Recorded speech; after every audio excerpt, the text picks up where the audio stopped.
السلام عليكم ورحمة الله وبركاته. اليوم تاريخ 8/11/1434 يوم سفر خادمتنا.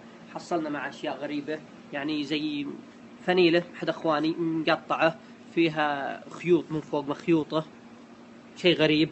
وفي هنا يعني مقصات مستخدمة، في هنا هذا يعني مناديل معفوط وملوى، وهذولي حديد معوجات، فيه مقص مستخدم، فيه صورة لي خاصة، وفيها طلاسم يعني ما أدري إيش كتابات، وفي هنا ورقة فيها خيط، فيها جوا بعد خيط ثاني خيط، وفي شطرطون، ويعني أشياء غريبة جدا. في صابون مستخدمات كلها من دورة المياه أخذتهم وأنتم كرامة.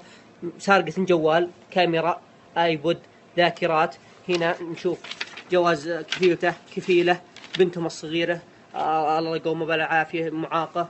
هنا يعني سارقة ملابس كفيلته. هنا في خيوط، بعد خيوط، يعني أشياء غريبة. لكن أنا صراحة جاي اليوم أنصحكم، أقول لكم توه من الشغالات ولا تروح منكم إلا أنتم مفتشينه تفتيش 100%، لأن حصلنا بعض الأشياء جوا الشنطة ومخيوط جوا الشنطة أشياء وحاطتهن. فلذلك أنصحكم، الله يعطيكم العافية. محدثكم أنس عبد الله.